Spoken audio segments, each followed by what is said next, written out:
Hi friends, welcome to target కాకి YouTube channel. This is జ్యోతి. క్లాస్లోకి వెళ్ళే కంటే ముందుగా అభ్యర్థులకు చిన్న సూచన అండి. ఏపీలో రాబోతున్నటువంటి ఫారెస్ట్ నోటిఫికేషన్స్కు అంటే beat officer, assistant beat officer, తర్వాత సెక్షన్ ఆఫీసర్ ఈ నోటిఫికేషన్లకు సంబంధించి యూజ్ అయ్యేలాగా మన టార్గెట్ కాకి యూట్యూబ్ ఛానల్లో మనము డైలీ అంటే క్వశ్చన్ ఆన్సర్స్కి సంబంధించి ఎక్స్ప్లెనేషన్ అనేది ఇస్తున్నాం. ఈ వీడియోస్ అనేది డైలీ ఈవినింగ్ 7 o'clockకి అప్లోడ్ అవుతాయండి. ఇది కంప్లీట్గా ఫ్రీ ఆఫ్ కాస్ట్ అండి. మీరు ఎలాంటి రూపాయి కూడా పే చేయాల్సిన అవసరం లేదు. ఇది మన టార్గెట్ కాకి యూట్యూబ్ ఛానల్లోనే మీకు ఎవ్రీడే ఈవినింగ్ 7 o'clockకి అప్లోడ్ అవుతాయి. దీనికి మీరు చేయాల్సిందల్లా ఒకటే అండి. మీరు మన టార్గెట్ కాకి యూట్యూబ్ ఛానల్ ఉంటుంది కదా, మన టార్గెట్ కాకి యూట్యూబ్ ఛానల్ని సబ్స్క్రైబ్ చేసుకోండి. అలాగే మీ ఫ్రెండ్స్ ఎవరైనా ఉంటే వాళ్ళకి ఈ ఇన్ఫర్మేషన్ని షేర్ చేయండి. ఓకే, సో ఈరోజు క్లాస్లోకి వెళ్తే కనుక ఈరోజు ఏంటి అని అంటే మనము ఈ సెషన్లో బయాలజీకి సంబంధించిన కొన్ని ఇంపార్టెంట్ క్వశ్చన్స్ అంటే నెంబర్ ఆఫ్ టైమ్స్ ఈ క్వశ్చన్స్ అనేది రిపీటెడ్గా అడగడం జరిగింది. సో అలాంటి ఇంపార్టెంట్ క్వశ్చన్స్ని మనము డిస్కస్ చేద్దాము. సో ఓకే, మనం మొదటి క్వశ్చన్ వచ్చేసి ఏంటి అని అంటే నేత్రదానం చేసేటప్పుడు కంటిలో సేకరించే భాగం ఏంటి అని చెప్పేసి అడుగుతున్నాడు. ఓకే, సో మరి ఫస్ట్ ఆప్షన్ ఏంటి అని అంటే రక్తపటలము, తర్వాత సెకండ్ ఆప్షన్ నేత్రపటలము, థర్డ్ ఆప్షన్ వచ్చేసి శుక్లపటలము, ఫోర్త్ ఆప్షన్ వచ్చేసి దృఢస్తరము. ఓకే, అయితే ఈ క్వశ్చన్ దీనికి సంబంధించిన ఎక్స్ప్లెనేషన్ కనుక చూస్తే మనకు కన్ను అనేది అంటే జ్ఞానేంద్రియాలు ఎన్ని ఉంటాయండి? మొత్తం 5 ఉంటాయి. దాంట్లో కన్ను, చెవి, ముక్కు, నాలుక, చర్మం అని చెప్పేసి జ్ఞానేంద్రియాలు ఉంటాయి. దాంట్లో ఒకటి ఏంటి అని అంటే మనకు కన్ను. ఓకే, ఈ కన్ను గురించి కొంచెం చెప్పుకుంటే ఇక్కడ మనకు క్వశ్చన్ అదే కాబట్టి దాని రిలేటెడ్ కాబట్టి ఈ కన్ను గురించి కొంచెం చెప్పుకుంటే ఈ కన్ను నిర్మాణం అనేది ఎలా ఉంటుంది అని అంటే కన్ను యాక్చువల్గా ఎలా ఉంటుంది అని అంటే మనము క్యాజువల్గా ఏదైనా డయాగ్రామ్స్ గీసేటప్పుడు ఇలా చూపిస్తారు కదా. సో ఇది కాదండి, ఇలా ఉండదు. కన్ను అనేది ఎలా ఉంటుంది అంటే ఇలా రౌండ్గా ఉంటుంది. ఓకే, కన్ను నిర్మాణం అనేది ఎలా ఉంటుంది అంటే రౌండ్గా ఉంటుంది. దీంట్లో మనకు బయటికి కనిపించే కన్ను అనేది ఎంత వంతు కనిపిస్తుంది అని అంటే ఓన్లీ 1/6 వంతు మాత్రమే మనకు కన్ను అనేది బయటికి కనబడుతుంది. ఓకే, అయితే ఈ కనుగుడ్డు ఏదైతే ఉంటుందో ఈ కనుగుడ్డు కదల్చడానికి అవసరమైనటువంటి కండరాల సంఖ్య ఎంత అంటే 6 కండరాలండి. 6 కండరాలు మనకు ఈ కనుగుడ్డును కదల్చడానికి సహాయం అనేది చేస్తాయి. ఓకే, అయితే ఈ కన్ను గురించి చెప్పుకుంటే ఈ కన్నులో మొత్తం 3 పొరలు ఉంటాయండి. వెరీ వెరీ ఇంపార్టెంట్, 3 పొరలు ఉంటాయి. సో ఆ 3 పొరలు ఏంటి అని అంటే ఫస్ట్ వన్ వచ్చేసి ఏంటి అని అంటే దృఢస్తరము, అండ్ సెకండ్ వన్ వచ్చేసి ఏంటి అని అంటే రక్తపటలం అండి. థర్డ్ వన్ వచ్చేసి నేత్రపటలం. ఫస్ట్ వన్ ఏంటి? ఈ దృఢస్తరం. ఈ దృఢస్తరం గురించి చెప్పుకుంటే ఈ దృఢస్తరం అనేది ఏంటి అని అంటే మనకు ఇక్కడ కంటి దగ్గర తెల్లగా వైట్ కలర్లో ఏమంటారు బాహ్యంగా ఉండే పొరను ఏమంటారు అని అంటే ఈ దృఢస్తరం అని చెప్పేసి చెప్తారు. ఓకే, కంటి దగ్గర వైట్ కలర్లో బాహ్యంగా కనిపించే పొరను ఏమంటారు అని అంటే ఈ దృఢస్తరం అని చెప్పేసి అంటారు. దీన్నే ఏమంటారు అంటే స్క్లీరోటిక్ పొర అని చెప్పేసి అని అంటారు. స్క్లీరోటిక్ పొర అని చెప్పేసి చెప్తారు ఈ దృఢస్తరాన్ని. అయితే ఈ దృఢస్తరం అనేది మళ్ళీ 3 భాగాలు ఉంటుంది. ఓకే, దృఢస్తరంలో మళ్ళీ 3 భాగాలు అనేవి ఉంటాయి. అవి ఏంటి అని అంటే వెరీ వెరీ ఇంపార్టెంట్ అండి. ఫస్ట్ వన్ వచ్చేసి ఏంటి అని అంటే శుక్లపటలము. దీన్ని ఏమంటారు అని అంటే కార్నియా అంటారు. ఏమంటారు? దృఢస్తరంలో మనకి 3 భాగాలు ఉంటాయండి దృఢస్తరంలో. అవి ఏంటి అని అంటే శుక్లపటలము. ఫస్ట్ వన్ ఏంటి? శుక్లపటలము. దీన్నే ఏమంటారు? కార్నియా అంటారు. ఓకే, సెకండ్ వన్ వచ్చేసి ఏంటి అని అంటే మనకు కంటిపాప లేదా కనుపాప అంటారు. ఓకే, కంటిపాప లేదా కనుపాప. థర్డ్ వన్ వచ్చేసి ఏంటి అంటే స్ఫటిక కటకం. ఓకే, ఈ శుక్లపటలం అంటే కార్నియా గురించి చెప్పుకుంటే మనం చూసే ప్రతిబింబం ఏదైతే ఉంటుందో మొట్టమొదటిగా గుర్తించే కంటిలోని భాగం ఏంటి అని అంటే శుక్లపటలం. మరి ఇది ఇమేజ్ని ఎలా గుర్తిస్తుంది అని అంటే ఈ శుక్లపటలం అనేది రివర్స్లో గుర్తిస్తుందండి. ఓకే, రివర్స్లో అంటే ఏంటి? ఇప్పుడు మనకు ఇమేజ్ అనేది ఎలా ఉంటుంది? సహజంగా ఇలా ఉంటుంది అనుకోండి. ఇలా ఉన్న ఇమేజ్ను ఈ శుక్లపటలం ఎలా స్వీకరిస్తుంది అని అంటే ఇలా స్వీకరిస్తుందండి. ఓకే, ఇలా అంటే రివర్స్లో స్వీకరిస్తుంది. ఓకేనా? అండ్ ఈ శుక్లపటలానికి సంబంధించిన వెరీ వెరీ ఇంపార్టెంట్ పాయింట్ ఏంటంటే ఈ కార్నియానే నేత్రదానం అంటే కంటి దానం చేసేటప్పుడు సేకరించే భాగం ఏంటి? కంటిలోని భాగం ఏంటి అంటే ఈ శుక్లపటలం అండి. వెరీ వెరీ ఇంపార్టెంట్ అండి. ఓకే, అయితే ఈ కార్నియా పైన లేదా కార్నియాను కప్పబడి ఉన్నటువంటి పొరను ఏమంటారు అని అంటే కంటి పొర అని చెప్పేసి అని అంటారు. ఓకే, కార్నియాను కప్పబడి ఉన్నటువంటి పొరను ఏమంటారు? కంటి పొర అంటారు. దీన్నే కంజక్టివా అని చెప్పేసి అని అంటారు. ఓకే, అండ్ ఈ కార్నియాకు వెనుక భాగంలో ఉండే దాన్ని ఏమంటారు అంటే కనుపాప అని చెప్పేసి అని అంటారు, కంటిపాప. ఓకే, ఈ కంటిపాపనే ఏమంటారు అని అంటే కార్నియాకు వెనుక భాగంలో ఏముంటుంది, కంటిపాప ఉంటుంది. ఓకే, ఈ కంటిపాపను ఏమంటారంటే కెమెరా ఉంటుంది కదా, కెమెరా యొక్క డయాఫ్రమ్ తోటి ఈ కంటిపాపను అనేది పోలుస్తారు. ఓకే, అయితే ఈ కంటిపాపలో చిన్న రంధ్రం అనేది ఉంటుందండి. ఆ చిన్న రంధ్రాన్ని ఏమంటారు అని అంటే తారక అని చెప్పేసి చెప్తారు. ఓకే, ఇది కంటిపాపకు సంబంధించి, ఇది శుక్లపటలానికి సంబంధించి. అండ్ స్ఫటిక కటకం చూస్తే ఇప్పుడు మనం శుక్లపటలం అంటే కార్నియా ఏం చేస్తుంది అనుకున్నాం, మనం అంటే ఇమేజ్ ఏదైతే ఉందో దాన్ని రివర్స్లో స్వీకరించినటువంటి ఇమేజ్ను ఈ స్ఫటిక కటకం ఏం చేస్తుంది అంటే యాజ్ ఇట్ ఈజ్, అంటే ఆ రివర్స్ ఇమేజ్ను యాజ్ ఇట్ ఈజ్గా ఎక్కడికి తీసుకెళ్తుంది అని అంటే మనకు ఈ నేత్రపటలం ఏదైతే ఉంటుందో ఆ నేత్రపటలానికి తీసుకెళ్తుంది. ఓకే, నేత్రపటలానికి పంపిస్తుంది అనమాట. ఓకే, సో దాని గురించి తర్వాత చెప్పుకుందాము. సో మనకు నెక్స్ట్ ఏంటి, మనకు సెకండ్ వన్ ఏంటి, రక్తపటలం కదా. ఇప్పటిదాకా నేను చెప్పినది ఏంటంటే దృఢస్థరం గురించి. దృఢస్థరంలోని పొరలు ఎన్ని, దృఢస్థరంలో ఉన్నటువంటి భాగాలు ఎన్ని అంటే 3. ఆ 3 భాగాలు ఏంటి అని అంటే శుక్లపటలము, దాన్ని కార్నియా అంటారు, తర్వాత కంటిపాప, తర్వాత మనకు స్ఫటిక కటకం అనేది ఉన్నాయి. ఓకే, ఇప్పుడు రక్తపటలం గురించి చెప్పుకుంటే ఈ రక్తపటలంలో మొత్తం ఏంటి అని అంటే రక్తనాళాలు అనేటివి ఉంటాయి. ఇది కంప్లీట్గా నల్లగా ఉంటుందండి. ఇవి రక్తనాళాలు అనేటివి ఉంటాయి ఈ రక్తపటలంలో. ఇది కంప్లీట్గా నల్లగా ఉంటుంది. అండ్ ఇవేంటి అని అంటే కంటిలోని వివిధ భాగాలకు మనకు పోషకాలను పంపిస్తుంది అన్నమాట. ఓకే, ఇది రక్తపటలం గురించి. అండ్ వెరీ వెరీ ఇంపార్టెంట్ నేత్రపటలం. దీన్ని ఏమంటారంటే రెటీనా అని చెప్పేసి అని అంటారు. దీన్నే ఏమంటారు అని అంటే కంటిలోని జ్ఞాన భాగం అని చెప్పేసి అని అంటారు. ఓకే, కంటిలోని జ్ఞాన భాగం అని చెప్పేసి దేన్ని అంటారు అని అంటే నేత్రపటలం, అంటే రెటీనా అని అంటారు, కంటిలోని జ్ఞాన భాగం.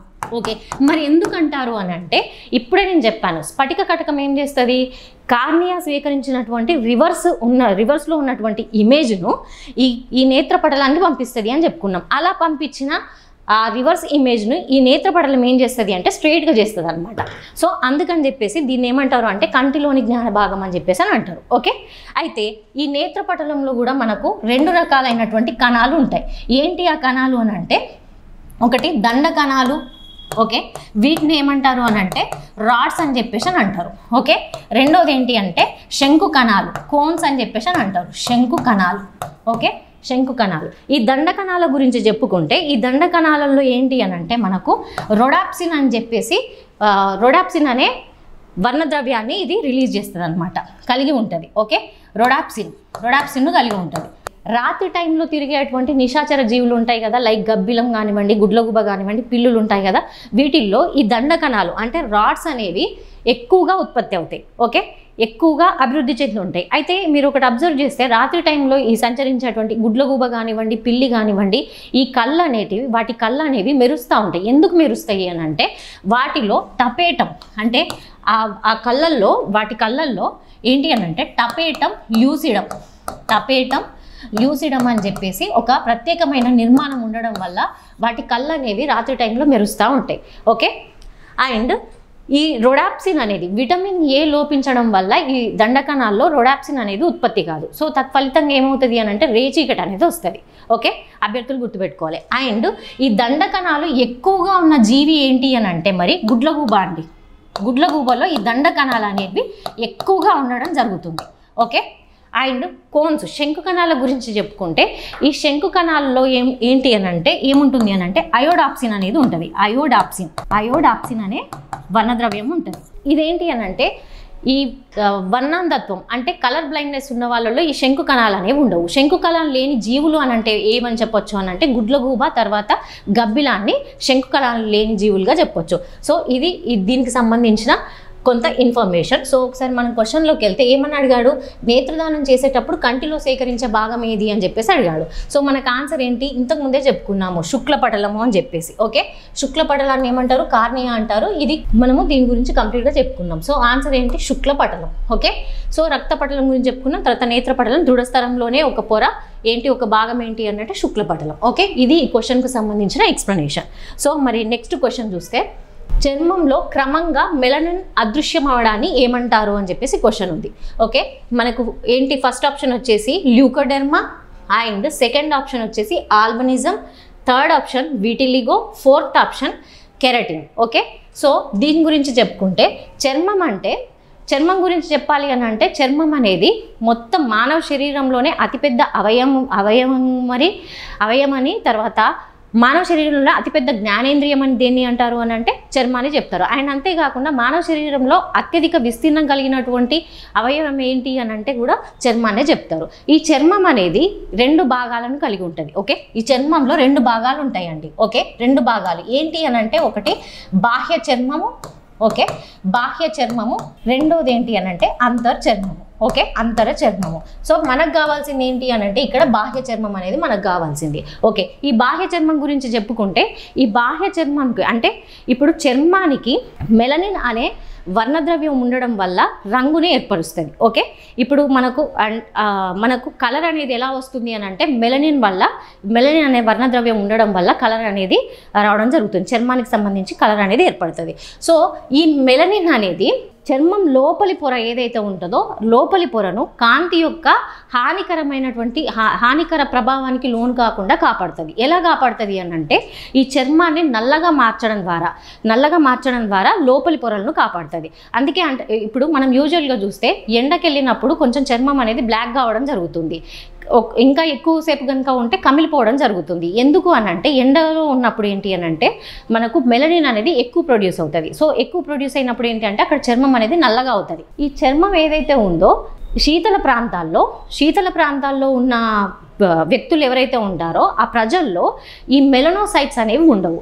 తద్వారా ఏంటి అని అంటే వాళ్ళకు ఈ మెలనిన్ అనేది ఉత్పత్తి కాకపోవడం వల్ల ఆ వ్యక్తులు ఎలా ఉంటారు అని అంటే వైట్ కలర్లో, వాళ్ళ చర్మం అనేది ఎలా ఉంటుంది అని అంటే వైట్ కలర్లో ఉంటుంది.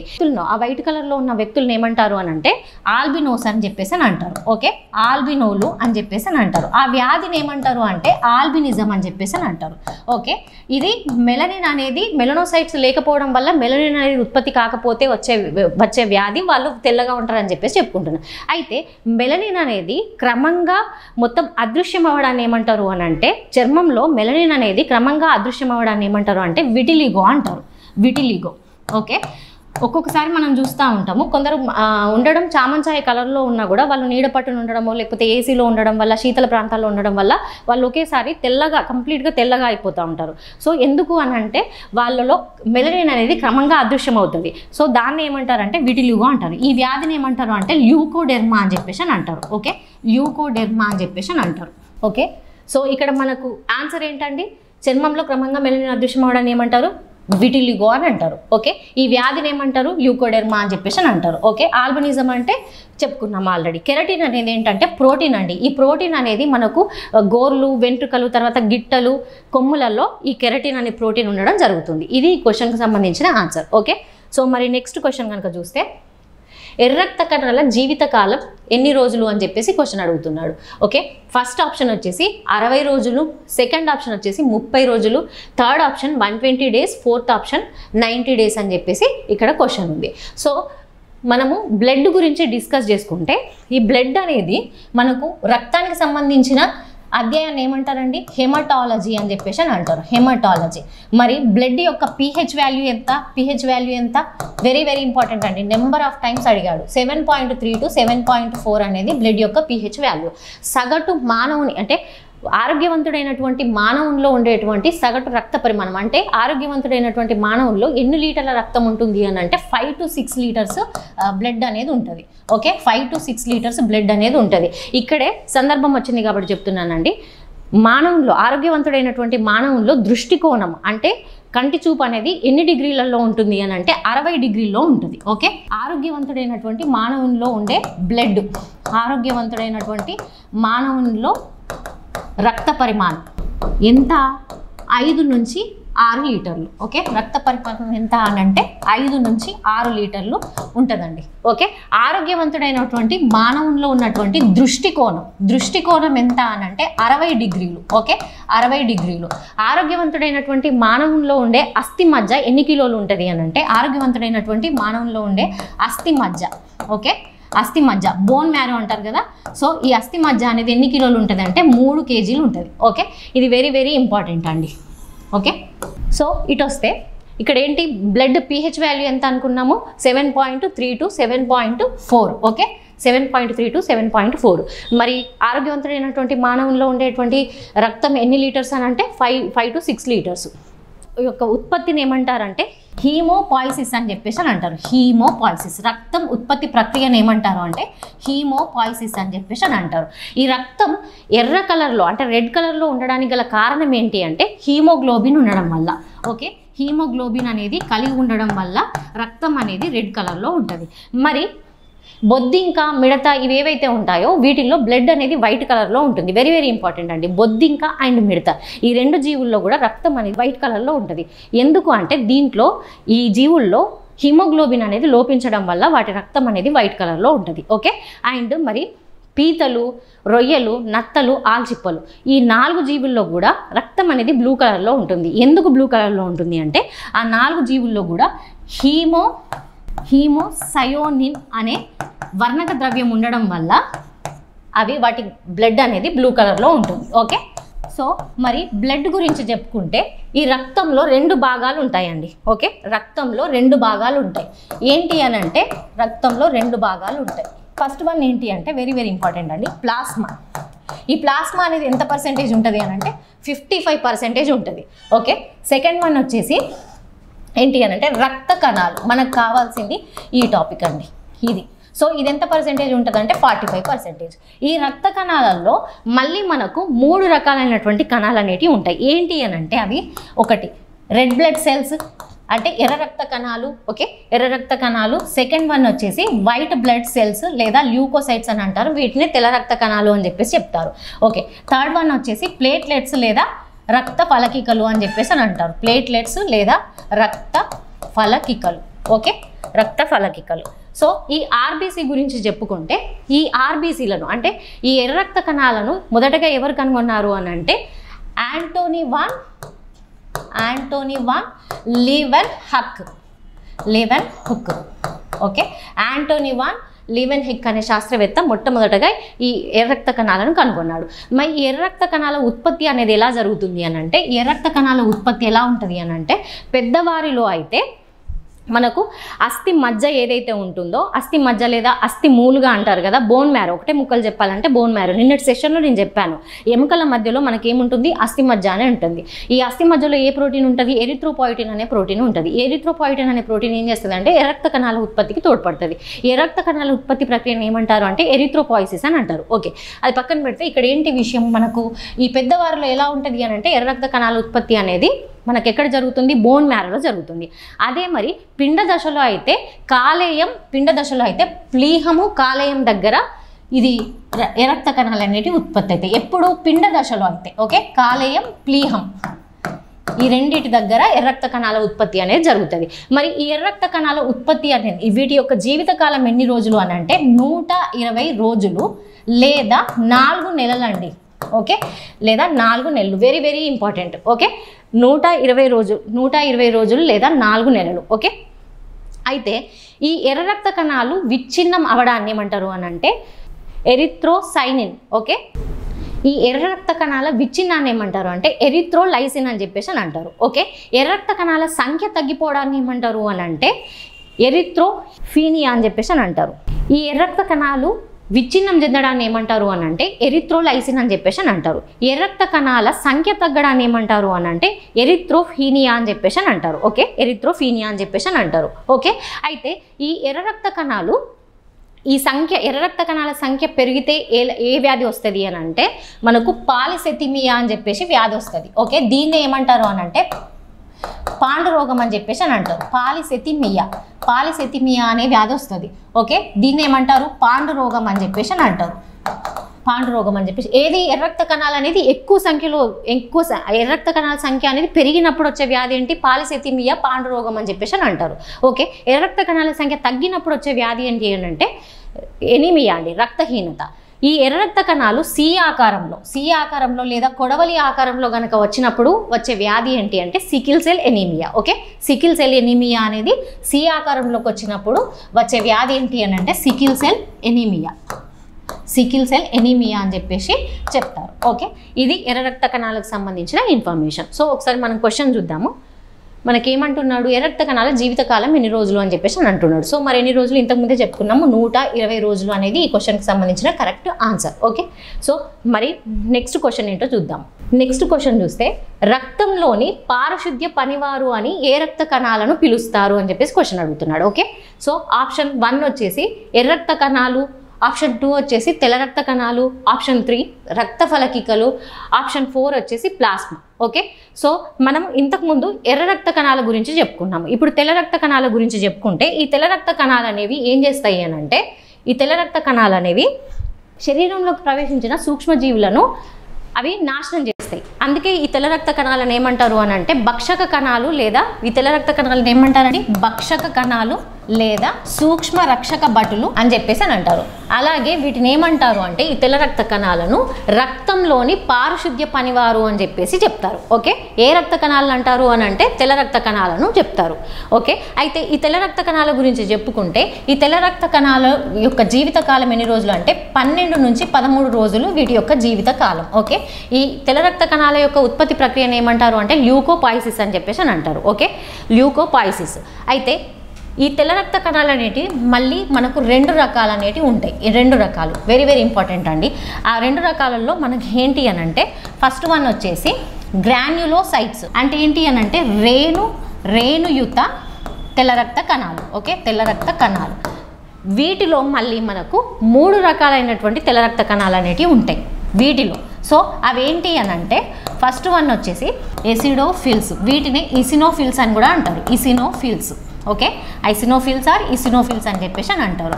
ఇవేం చేస్తాయి అని అంటే ఎసిడోఫిల్స్ లేదా ఇసినోఫిల్స్ ఏవైతే ఉంటాయో ఇవేం చేస్తాయి అంటే శరీరంలోకి వచ్చినటువంటి విష పదార్థాలను విషరహితం చేసి అలాగే శరీరాన్ని ఎలర్జీల నుంచి కాపాడుతాయి.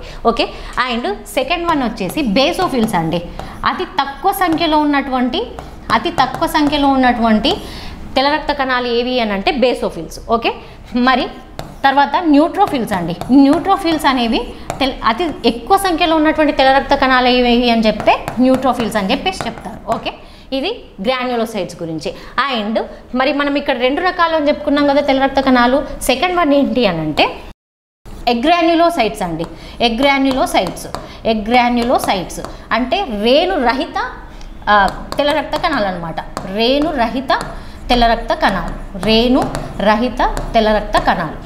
ఈ ఎగ్రాన్యులోసైట్స్లో మనకు మళ్ళీ 2 రకాలు అనేవి ఉంటాయి. ఏంటి అని అంటే lymphocytes and monocytes. Very very important అండి.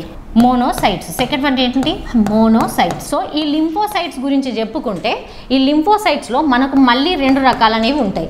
ఏంటి అని అంటే మనకు టీ లింఫోసైట్స్ తర్వాత సెకండ్ వన్ వచ్చేసి బి లింఫోసైట్స్.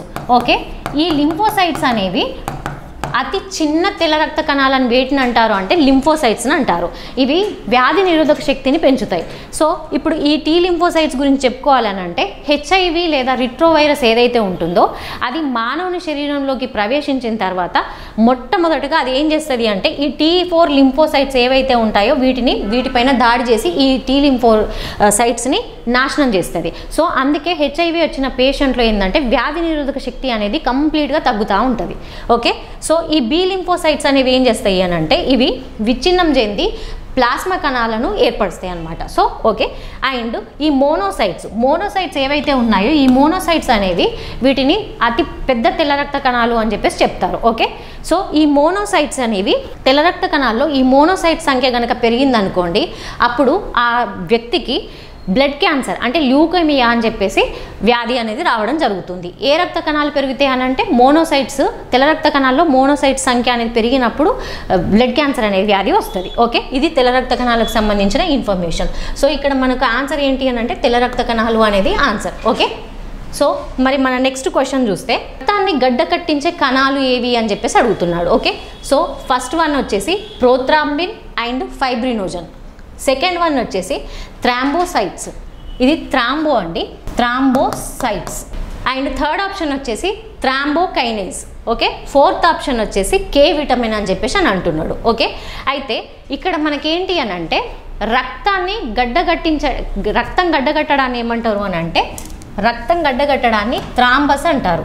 రక్తాన్ని గడ్డగట్టడాన్ని ఏమంటారు అని అంటే థ్రాంబస్ అని అంటారు. థ్రాంబస్. ఓకే, రక్తం గడ్డగట్టడాన్ని థ్రాంబస్ అంటారు. రక్త నాళాల్లో రక్తం గడ్డగట్టడాన్ని ఏమంటారు అని అంటే థ్రాంబోసిస్ అని చెప్పేసి అని అంటారు. థ్రాంబోసిస్. ఊపిరితిత్తుల్లో ఉన్నటువంటి రక్తనాళాల్లో రక్తం గడ్డగట్టడాన్ని ఏమంటారు అంటే పల్మోనరీ థ్రాంబోసిస్ అని చెప్పేసి అని అంటారు. Okay, pulmonary thrombosis. ఎప్పుడు ఊపిరితిత్తుల్లో ఉన్నటువంటి రక్తనాళాల్లో రక్తం గడ్డగట్టడాన్ని ఏమంటారు అని అంటే పల్మోనరీ థ్రాంబోసిస్ అని చెప్పేసి అని అంటారు.